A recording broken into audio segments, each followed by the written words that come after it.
daytime and night frequency. And that was it, yeah. The problem is they would, so power is not really reliable down there, so more times than not they are on generator, and they would just let the generator run out of gas while the transmitter was transmitting. Oh my God, that's fatal for, having those contactors clack, that kind of stuff going on. Line voltage pulsing away as the generator slows down. That would just kill me. It would take out MOVs.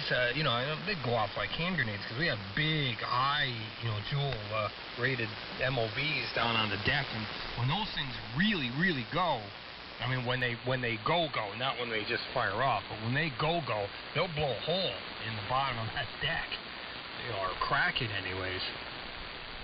So I just kept saying, guys, you're killing me, because I had to go down a couple times because they let the generator run out of gas, and I had to, replace some components. And in the middle of that, Kevin, get this, and we're used to this, Ixis decides to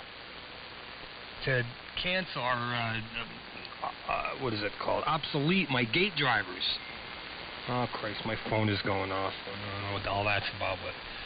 And, and I was forced to buy those gate drivers too, damn it. They had a great gate driver line way back, the 420. Awesome gate driver.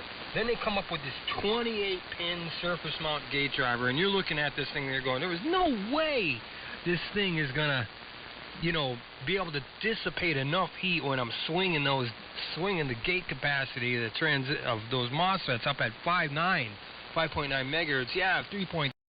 Maybe, but God. And so when they went, it ain't no fun being in the middle of a jungle trying to unsolder miniature 28-pin gate drivers. They were just horrible for the job. They had a so-called rating of 25 amps. There was no way they could dissipate, that. It's not possible.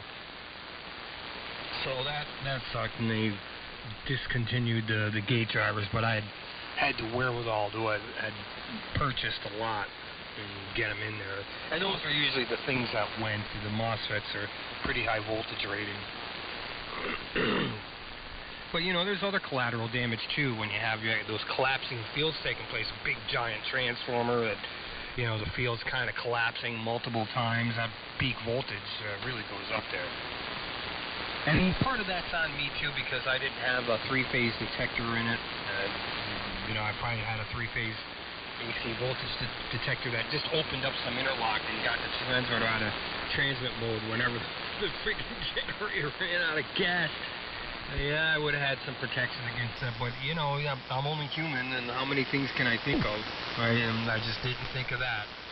But it wasn't long after that I started including that in all my transmitters. So that's the story of the Voice of Guyana.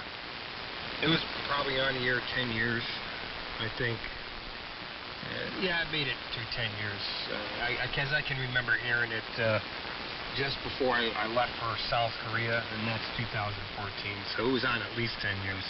It wasn't real strong up here. It's biconical dipole on 3.290 at night and 5.9 in the daytime. That's, not a good frequency to really, really reach out and touch anybody with. And that's not what it was for. It was for providing schooling and news and stuff for the people in the jungles of Guyana down south, away from Demerara.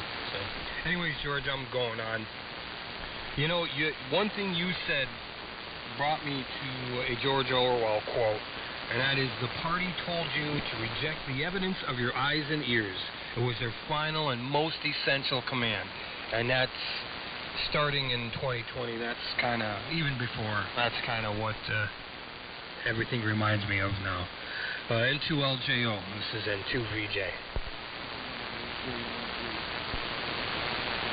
N2VJ, N2LJO. If there was a carrier there with no audio, so either someone wants to join or our idiot is here today. We'll see. Okay, anyway. I think the downturn really started when Obama got in, and he put a lot of things in motion that are back in motion now, Trump being gone, and even